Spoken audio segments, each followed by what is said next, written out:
It's 2 o'clock. I'm meteorologist Michael White alongside meteorologist Jennifer Lambers in the Fox 10 Storm Tracker Center, giving you another hourly update on what's going on with Sally, the never-ending, it seems like, hurricane, because that thing is moving at a snail's pace. We'll show you the latest observation momentarily. We'll start with the watch warning map. Hurricane warnings cover all the coastal counties except Okaloosa County. That one is under a tropical storm warning. So is Clark and Washington and Greene County. But everyone else, you're underneath a hurricane warning, and you're also under a storm surge warning. And that is going to be the big threat with Sally, in addition to just regular flash flooding. If you live in a flood-prone zone or near a body of water, know that the storm surge can be significant depending on where this thing makes landfall and who's going to be east of the center. As of now, storm surge warnings are up for the Mississippi coast, all of Mobile and Baldwin County, and the coastlines along the Florida Panhandle.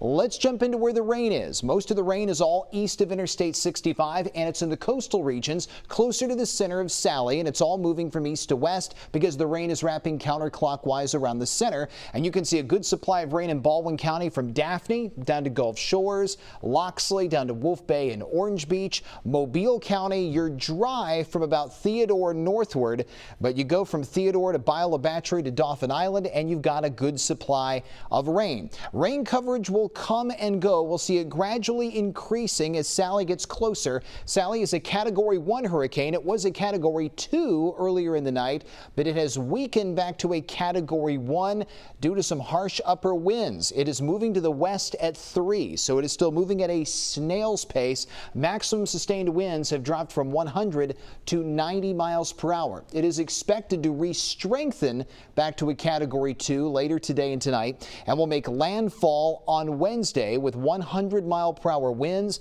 and then we'll drop back to a tropical storm tomorrow night. Will be a tropical depression by Thursday morning.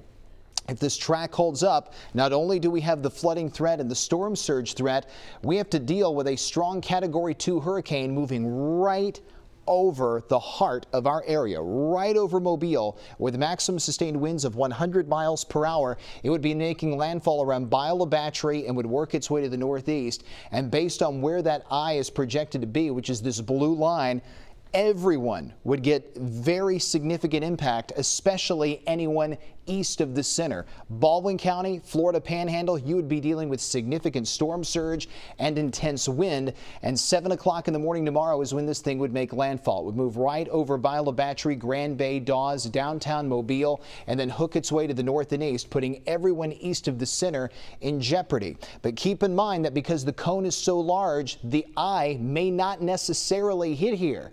There's a possibility, and some of the models have been leaning with the idea, the eye could make landfall in Baldwin County or possibly the Florida Panhandle. So everyone east of I-65 still needs to be on standby for last-minute forecast track changes. We run the Fox 10 Futurecast, and you can see plenty of rain going to be showing up this morning from about Citronelle, Atmore, down to the coast. It's going to be a soaking day with tons of wind to deal with as well. For this afternoon, we're still dealing with rain and wind. This is the main reason flash flooding and storm surge, a huge threat with Sally. We get to midnight tonight. No surprise, from Citronelle and Atmore down to the coast, you're still dealing with rain. The heaviest rain would be along the coastline. Now we get to 4 o'clock in the morning tomorrow, and there's your eye, and it would be just south of Gulf Shores. Now notice the Futurecast wants to bring the landfall at 7 o'clock in the morning between Gulf Shores and Pensacola, almost putting it right around Orange Beach. Now, if this were to verify,